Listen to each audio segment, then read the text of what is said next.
entre Poutine et Trump, c'est qu'on est face à un comportement de gang, de mafieux. Une nation qui s'est construite à travers les armes, à travers la violence, à travers le génocide, la mort collective.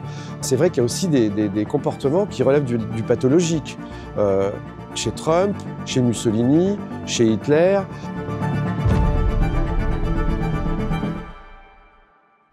Là, ça y est, ça tourne. Ça va te suivre tout le temps. Bon, on y va, on a fait cette interview. Allez, on y va. Allez. Bon, donc tu nous dis qui tu es un peu? Alors écoute, moi j'ai grandi, alors j'aime bien dire ça parce que je trouve ça rigolo, j'ai grandi de la Bagatelle à Bagatelle, puisque c'est le nom de la clinique où j'ai vu le jour à Talence, dans le 33, dans le sud-ouest, à côté de Bordeaux, tout près de Bordeaux. Donc ça c'est le côté familial bordelais, du côté de ma mère, qui s'est mariée avec mon père, qui est toujours, ils sont toujours là d'ailleurs, et je les salue. Et en fait, mes parents se sont rencontrés sur le bassin d'Arcachon. Ils étaient monos de colonies de vacances. Mon père venait d'Algérie. Et voilà, donc je suis, comme on dit, issu d'un, j'aime pas trop ce mot-là, mais d'un couple mixte. Ça fait sandwich hein, quand même. Hein. Donc, voilà. Mais par contre, je préfère le mot mixité, qui signifie beaucoup pour moi. Donc voilà, j'ai grandi en banlieue sud parisienne et puis j'ai tout fait pour la quitter très très vite, dès que j'ai pu, c'est-à-dire quand j'ai eu mon bac. Et là, ça a été la phase de tentative d'incrustation parisienne, on va dire. J'ai fait une fac d'histoire et j'ai eu l'honneur d'avoir été l'élève d'Alain Corbin, grand historien, s'il en est, et qui a été un de mes maîtres. Et c'est sous sa férule que j'ai commencé à faire de l'histoire. Alors, j'étais pas très discipliné, donc l'université, c'était pas trop ma tasse de thé. Et donc, j'ai décidé de me construire, de m'inventer tout seul, en fait, de marcher sur le chemin de naviguer à vue, voilà. Et puis, autant que faire se peut, loin des côtes. Donc, bon, j'ai fait pas mal d'histoire de l'art. J'étais passionné par les livres, je suis toujours, mais c'était ça qui me tenait vraiment à cœur. Et donc voilà, j'ai écrit... Ah, c'est musical, hein. Ah, dis donc. Ah, mais c'est le lycée, ça. Voilà. C'est en ça que vous vous ressemblez, là. Vous venez de faire donc, ce documentaire L'Amérique en guerre avec Pascal Blanchard et Pierre Aski. Vous venez pas du sérail, en fait. Non. Vous êtes des originaux, des libres penseurs, si on peut dire. Ouais, et je pense que c'est ça qui fait aussi que notre alliage fonctionne bien, parce que on se complète très très bien, et en même temps, je pense qu'on est complètement hors champ d'une certaine manière. On a une liberté et Pascal, par exemple, c'est très étonnant. Avant de faire des études d'histoire qu'on a faites ensemble, en fait, on était à la fac, à la Sorbonne ensemble. Lui, il était ingénieur. Donc il a connu d'autres univers. Moi, ça m'a toujours épouvanté. C'est difficile en France, ça, d'assumer ça. C'est très difficile d'assumer ça. Et puis ce qui est étonnant, c'est que, en fait, même les professionnels de la profession, en réalité, souvent, ils répondent pas à leur fonction. Et ça, c'est des choses qui m'ont... moi, je me rappelle, mais je vais pas citer de nom, mais j'avais un prof d'histoire byzantine à la Sorbonne et là, je parle en fait du champ de l'expérience, en réalité, qui était donc spécialisé sur l'histoire byzantine et j'adorais ses cours, c'était passionnant. Puis un jour, je suis parti avec un sac à dos en Turquie, j'ai arpenté. Il était spécialiste dans l'histoire rurale byzantine. Et moi, je suis allé, j'ai traversé la campagne en Turquie pour voir si ça ressemblait aux cours théoriques que j'avais. Et quand je suis revenu, j'avais trouvé quelques bricoles et j'avais fait des photos, etc. Et je suis allé le voir, assez fier de ma collecte, de mes trouvailles. Et en fait, ça faisait des années qu'il faisait une thèse et qu'il était sur ce champ de recherche et qu'il n'avait pas mis les pieds en Turquie. Et là, j'ai compris, si tu veux, j'ai compris que entre l'expérience, le champ de l'expérience et le champ du savoir, et que la notion de la connaissance interagissait avec ces deux champs-là, j'ai compris que voilà, j'étais pas forcément fait non plus, et pas forcément mûr non plus à l'époque, pour pouvoir rentrer dans l'académie. Bon, on est où là? La cathédrale, ça c'est sans doute la plus belle, hein. Une des plus belles. Moi, je m'en lasse pas. Elle est magnifique. Elle est majestueuse. Elle est d'une finesse absolue. Un chef-d'œuvre, un chef-d'œuvre de l'architecture mondiale. Qu'est-ce qu'on va aller voir dedans? Justement, c'est ça le mystère. Apparemment, c'est pas un mémorial. Ah, est-ce que c'est un mémorial? On va aller voir. On va voir. On va voir. Mais en tout cas, c'est pas très connu. En tout cas, alors je suis pas strasbourgeois depuis très longtemps. Hein. Ça fait quelques mois que je me suis installé ici, mais j'avais pas entendu parler de cet endroit. En plus, à l'intérieur de la cathédrale, ce qui n'est pas rien. Et on va voir ce que ça donne, si c'est un mémorial, si ça concerne uniquement les Américains ou pas. Est-ce que les Canadiens sont dedans? Apparemment, c'est le mémorial des soldats américains qui ont libéré l'Alsace. Là, je suis fortement intéressé. Hein. Bonjour, monsieur. C'est la messe.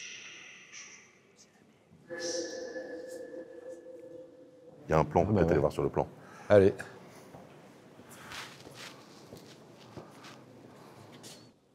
Il y a les horaires de la messe. Chapelle Saint-Jean-Baptiste, horloge astronomique qui est magnifique, pilier des anges, chapelle Sainte-Catherine, échoppe Saint-Michel. Mais je vois pas notre mémorial. On va faire le tour, on va voir. Ouais. En tout cas, il n'est pas signalé sur le plan. Pourquoi? Allez. Toi, ça fait pas longtemps que tu es à Strasbourg? Je suis arrivé en septembre. C'est une fois de plus, c'est une nouvelle vie. On a plusieurs vies, je crois. Hein. On n'en a jamais qu'une. Ça, c'est intéressant aussi. On reviendra aussi, c'est la question de la multiplicité des identités. Et c'est important parce que là, ces derniers temps, je me disais que ce qui posait problème à des dictateurs ou à des empires en construction, c'était justement la problématique face à la multiplicité de l'identité. C'était quelque chose qui n'était pas supportable et c'est une vraie question, savoir pourquoi. Pourquoi on ne peut pas s'accepter comme de multiples archipels qui s'additionneraient et qui dialogueraient entre eux? Pourquoi on ne serait pas finalement, et c'est ce que nous sommes, des griffons, hein, avec des plumes, des poils, un bec, des dents. En tout cas, voilà, c'est intéressant de voir que les Américains extrémistes représentés par leur président aujourd'hui sont dans l'unicité. Il a signé il n'y a pas longtemps le fait que ça soit l'anglais qui était l'unique langue de ce continent, alors que c'est évidemment pas le cas. Ah ben voilà, c'est là. Ben, je l'avais pas vu, tu vois. À la mémoire des officiers, sous-officiers et soldats américains tombés sur le sol d'Alsace pour sa libération 44-45. Étonnant ce truc dans la cathédrale de Strasbourg. C'est quand même... Oui, c'est étonnant. Puis alors, ce qui est marrant, c'est que la traduction, en français, soldats américains tombés sur le sol d'Alsace, donc on est sur l'aspect terrien, et en anglais, c'est les soldats qui ont donné leur vie. C'est pas tout à fait la même chose, hein. La légende dit que c'est la France qui a libéré, que c'est Leclerc qui a libéré Strasbourg. La réalité, c'est que les soldats américains étaient là aussi. Mais oui, et en force. Hein. Ah, c'est l'horloge.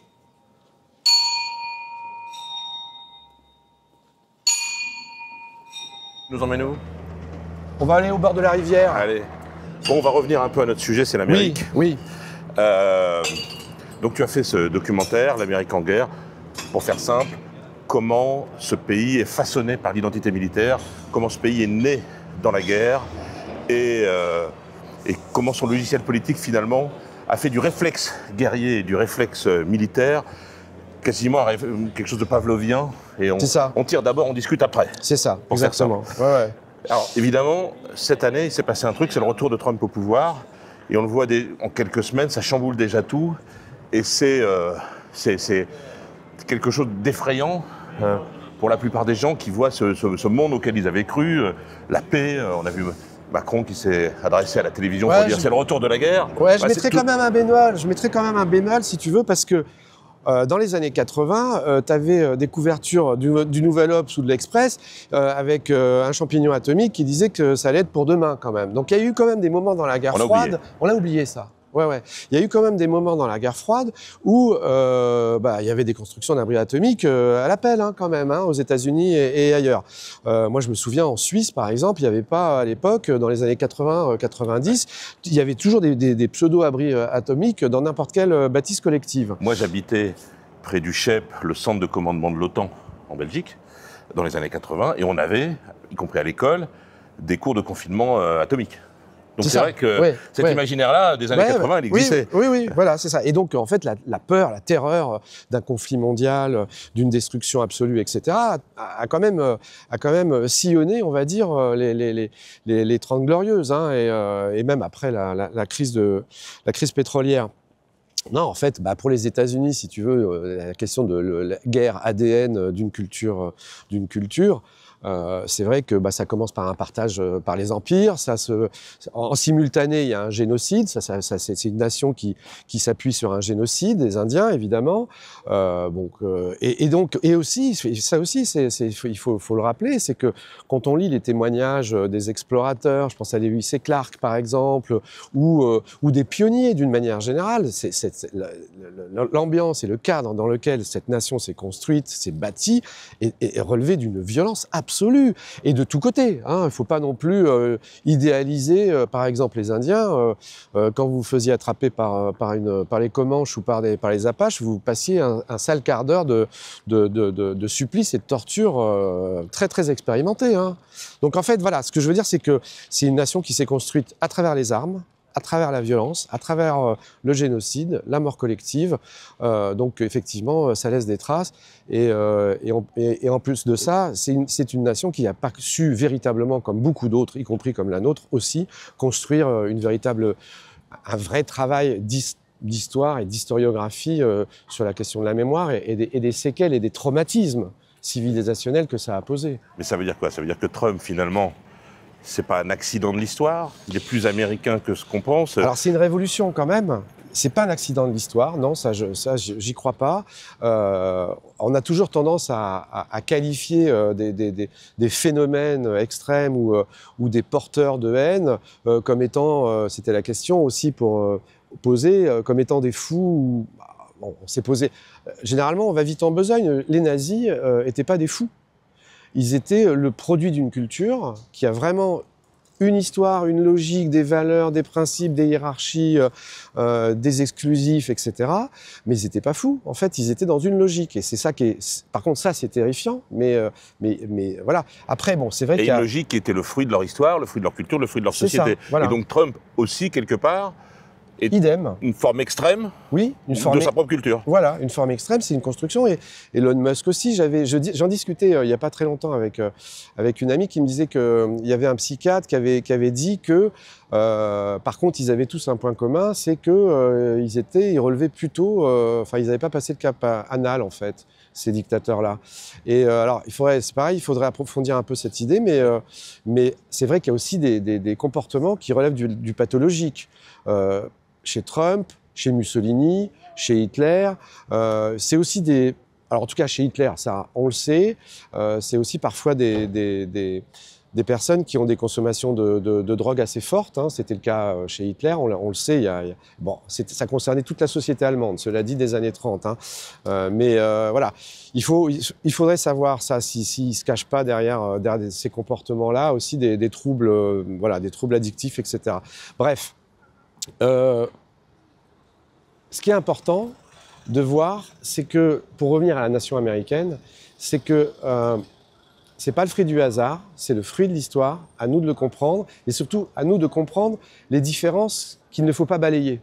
À nous de comprendre et d'intégrer les logiques qui sont les leurs pour pouvoir mieux, au contraire, mieux mettre en lumière les valeurs qui nous appartiennent et celles que eux défendent. Ça ne nous rassure pas trop, ce parallèle avec l'histoire aujourd'hui, parce que si on compare effectivement avec le nazisme, avec le poutinisme ou avec d'autres mouvements extrémistes qui nous ont plongés dans la guerre, on voit aujourd'hui des similitudes quand même assez frappantes.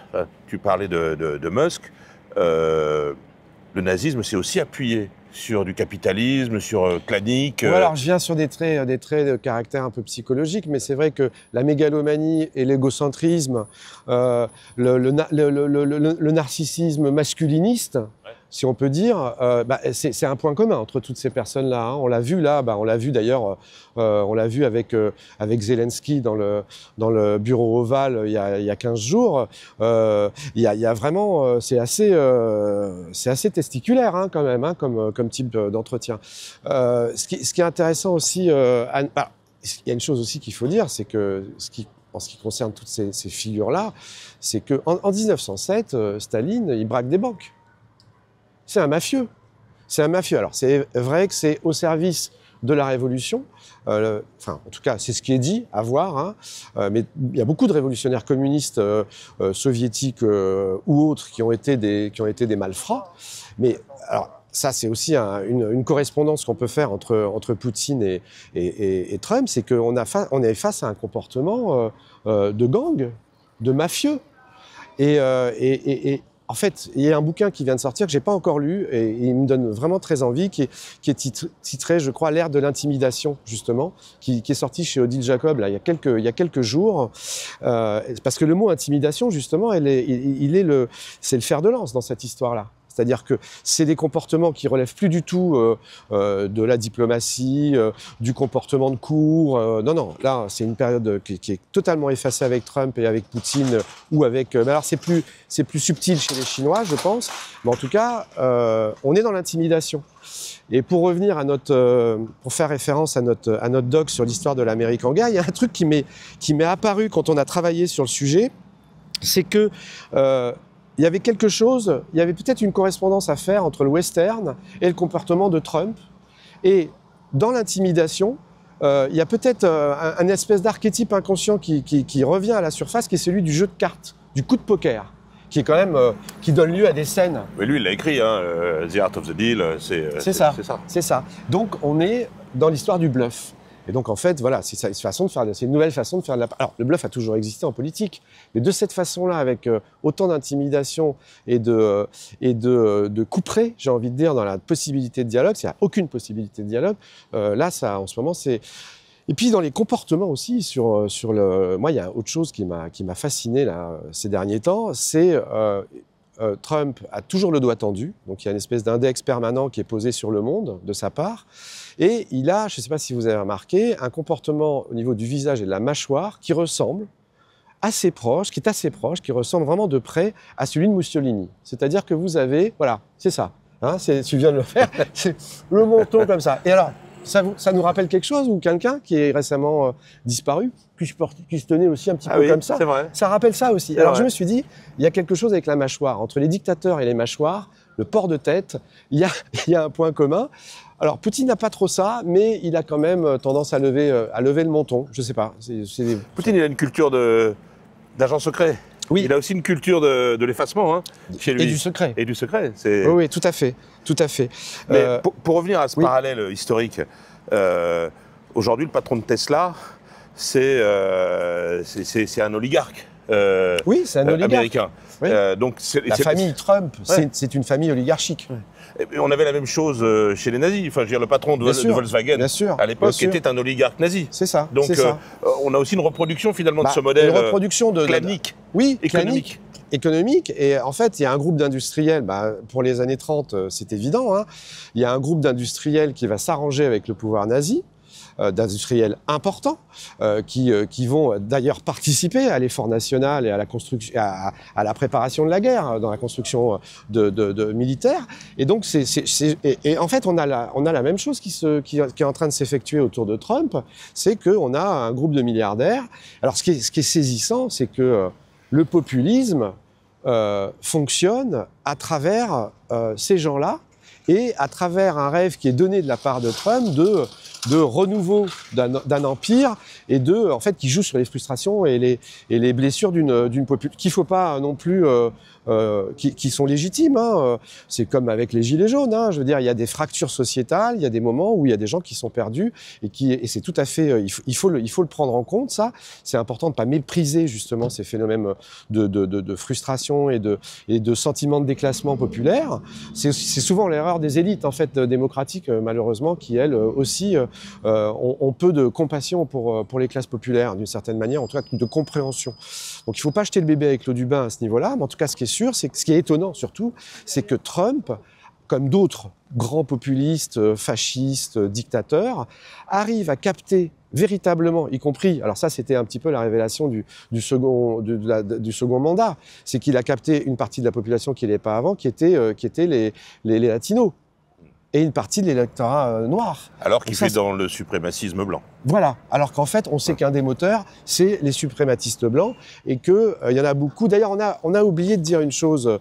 Bon, c'est vrai qu'on aurait dû, mais on le fera peut-être en d'autres lieux, accentuer l'aspect justement en filigrane, mais qui est très important, l'aspect racial dans les élections chez Trump. Enfin, en tout cas, il y a quand même eu un renouvellement dans son électorat c'est-à-dire que même ces gens-là, qui sont des gens qui sont censés être totalement opposés en fait à sa politique, bah, ils participent. Mais quand on écoute tous ces arguments, on se dit rien n'est logique, c'est pas possible. Trump peut pas arriver au pouvoir, il peut pas gagner une élection, tout est contradictoire, tout est faux. Qu'est-ce qui fait qu'il gagne et qu'il l'emporte en plus avec un vote populaire réussi cette fois-là? Enfin, quel est le ressort finalement de la conviction? Il y a quelque chose qui nous touche aussi, nous, avec nos phénomènes extrémistes, c'est cette espèce d'esprit anti-lumière. C'est-à-dire que tu peux tout raconter et jouer sur la corde émotionnelle, jouer sur la peur, et finalement emporter une espèce d'adhésion, je ne sais pas si elle est franche, enfin en tout cas d'adhésion qui se répercute dans les urnes. Ouais, mais en fait, moi je me dis à chaque résultat, et malheureusement ils sont nombreux de l'extrême droite et des extrêmes d'une manière générale, je me dis qu'il y a un problème de culture, c'est-à-dire qu'en fait, les fondamentaux qui se sont inscrits, alors pour le pire et le meilleur, hein, pendant la Révolution française, en tout cas ce qu'on appelle le siècle des Lumières, avec la notion de liberté individuelle, de liberté d'expression, de ce qu'on appelle l'humanisme, hein, des droits de l'homme évidemment, voilà, tous ces fondamentaux, ces pivots en réalité, n'ont pas été intégrés véritablement par les populations comme étant des valeurs, en tout cas. C'est aussi un choix démocratique, hein, si on peut dire, mais qui nous amène vers l'absence de démocratie. Donc ça, c'est problématique aussi. Donc, je pense que ça joue vraiment sur la frustration. C'est vrai que c'est un lieu commun de le dire, mais ça joue sur... Et c'est pour ça qu'il y a toujours besoin d'aller chercher un bouc émissaire en permanence. L'étranger, l'envahisseur, le Mexicain, l'Arabe, le Noir, etc. C'est toujours la même histoire. Le Ouïghour, quelque part aussi. En tout cas, voilà. C'est celui qui représente une altérité. Et ça déteint, y compris sur des mouvements de gouvernement. Enfin, je ne vais pas faire un parallèle avec Retailleau en France, mais on voit qu'il y a une tentation d'aller prendre quelques morceaux du puzzle, et ça, c'est extrêmement dangereux. Cette tentation-là, en fait, moi, je l'ai observée, en réalité, en ce qui concerne la France, hein, je l'ai observée à partir du moment où Sarkozy est arrivé, je pense au pouvoir. Je pense que Nicolas Sarkozy a vraiment annoncé une nouvelle ère, un petit peu comme en Italie. Ça avait été le cas, où la politique devient beaucoup plus du punchline, où il y a un avis qui est donné très tranchant et caricatural. Voilà, Berlusconi, c'était pareil. Mais il s'appuyait sur des valeurs républicaines. Sarkozy, c'était pas un danger pour la République. Non, c'était pas un danger pour la République, comme Trump peut l'être pour la Constitution et pour l'État américain. Mais ce que je veux dire, c'est que c'est par rapport à la tentation, c'est-à-dire chercher des éléments du puzzle pour pouvoir satisfaire une frange de l'électorat, la ramener à soi. Et ça, là, c'est vraiment très dangereux. La démocratie ne doit pas jouer avec ça. Et alors là, je pose une question d'historien. Est-ce qu'on retrouve ça dans les années 30, dans la montée du nazisme? Ils n'ont pas Internet, il n'y a pas l'instantanéité de l'émotion. Comment est-ce qu'ils s'appuient sur des mêmes ressorts? Alors, ce qui est intéressant de voir, c'est que quand Mussolini s'avance sur Rome, la Grande Marche de Mussolini, il fait une chose qui était peu faite jusqu'alors, c'est qu'il utilise les médias modernes. Et en fait, il y a aussi un parallèle à faire. Qu'est-ce qui a été la révolution d'un point de vue de l'utilisation des médias et de la communication chez Trump? C'était qu'il n'est pas passé par les médias traditionnels, à part Fox News, qui était sa télé préférée, mais pour le reste, il est passé par Twitter. On a vu qu'il tweetait en permanence. Donc là, ce qui est intéressant de voir, c'est qu'à deux périodes, il y a l'utilisation de nouvelles technologies de communication, qui ne sont pas les mêmes, mais c'est toujours le même ressort, et qui ont un poids collectif et populaire beaucoup plus fort, en fait. Parce que la presse dans les années 30, c'était énorme, quoi. Ce que De Gaulle a compris après avec la radio, par exemple, hein, la radio et la télé. Donc, en fait, bon, voilà. Alors effectivement, c'est toujours dangereux de vouloir comparer, mais il ne s'agit pas de comparer deux périodes historiques. Il s'agit de faire résonner des mécanismes et des archétypes et de constater à quel point ils ont des identités communes. C'est ça l'écho. qu'on a fait dans le film et auquel on tient. Parce que cet aller-retour-là, déjà, il passe pas par une vision chronologique de l'histoire, mais par une vision thématique. Et c'est là où on touche en fait plus à une réflexion et à approfondir une notion en fait d'essai historique que de révélation de fourchettes factuelles. C'est pas rassurant quand même le bilan de cette comparaison qui n'en est pas une, mais qui permet de mettre en lumière les comportements d'aujourd'hui de Trump face aux résonances de l'histoire. C'est pas très rassurant, là, on est quand même dans... C'est pas rassurant parce qu'on se rend compte que finalement, le poids idéologique, au fond, n'est pas ce qu'on croit. C'est-à-dire que, effectivement, vous avez les arguments, mais dans la construction des nouveaux empires, on voit bien que chaque nouvel empire, que ce soit la Chine, la Turquie, l'Amérique, la Russie, tous reconstruisent leur propre roman national, tous réécrivent l'histoire en faisant une sorte de bricolage qui les arrange et dont ils vont enlever totalement des pans de l'histoire parce que ça rentre pas dans leur champ. Mais et là, il y a une manipulation et une distorsion qui est extrêmement affolante. Bon, on fait ça aussi en France. On fait ça aussi en France. On a du mal avec certaines images de notre passé. Ce qui s'est passé avec Jean-Michel Apathy, on en parlait tout à l'heure. Oui, c'est intéressant ça. Qui parle de la guerre d'Algérie et qui se prend une volée de bois vert alors qu'il n'a fait que répéter les faits qui sont historiquement mais qui étaient énoncés par les militaires français qui expliquaient comment il fallait bien enfumer les populations en Kabylie ou ailleurs, qui s'étaient réfugiées dans des grottes parce que elles se sentaient à juste titre en danger. Et voilà, enfumez-les comme des, je sais plus, comme des renards ou je sais plus. Donc, enfin, je veux dire, il n'y a pas. Bon, après sur la question de la manipulation de l'information, justement pour la construction de l'histoire. Après, quand vous voyez les photographies sous Staline ou même sous Mao, où on efface des personnages de la nomenclatura, avec l'IA, ça va plus vite, mais en fait, c'est la même idée. Hein. Oui, d'ailleurs, il l'utilise pas mal. Il l'utilise pas mal, ouais. Il l'utilise pas mal. Mais toi, tu es inquiet, Farid, aujourd'hui, de cette situation, quand tu vois ces chocs et quand tu arrives à faire ces correspondances ou à faire ces comparaisons, est-ce que tu te dis... Je suis à la fois inquiet et déprimé. Je suis à la super. Ça donne la pêche. Hein. Ouais. Je suis à la fois inquiet et déprimé, mais en même temps, je suis très volontaire aujourd'hui. C'est-à-dire que mes convictions se sont renforcées, c'est-à-dire mon attachement justement aux valeurs que les siècles des Lumières, pour le pire et le meilleur, la République n'a pas... Et d'ailleurs, on y a participé aussi à faire cette histoire-là avec Pascal Blanchard. La République ne peut pas s'enorgueillir de certaines choses, mais elle doit faire face à son histoire. Mais aussi, on doit, nous, savoir ce qui nous importe le plus et quel attachement on a à la liberté d'expression, aux droits de l'homme, à la démocratie, au suffrage universel. Enfin, voilà, il va falloir enraciner encore plus en nous-mêmes, peut-être, voire même une sorte de combat pour la défense de ces valeurs-là, qui me paraît aujourd'hui assez pressant et assez urgent. Alors oui, je suis inquiet. Après, on a vu que malheureusement il y a une forme de structure cyclique aussi qui dans l'histoire, hein, d'aller et retour, d'oubli et de plus jamais ça. Hein, voilà, après la Première Guerre mondiale, plus jamais ça. Après la Seconde Guerre mondiale, plus jamais ça, etc., etc. Bon, il faudrait peut-être que les hommes arrivent à un degré de maturité collective un jour qui leur permette de sortir de cet écueil de bêtises, de drames et de violence et de misère, de souffrance. Parce que c'est toujours la guerre, en fait, au final. C'est ça le problème, c'est que ça se résout toujours de la même façon, parce que les oligarques, les grands empereurs, etc., finissent toujours par soit s'autodétruire eux-mêmes, hein, ils brûlent Rome, soit s'entretuer entre eux. Parce que la concurrence est trop rude. Donc voilà, c'est une espèce tout ça est quand même très bas de plafond. Je pense que l'homme sur cette terre est pas fait forcément pour rentrer dans ces drames-là et construire peut-être autre chose quand même.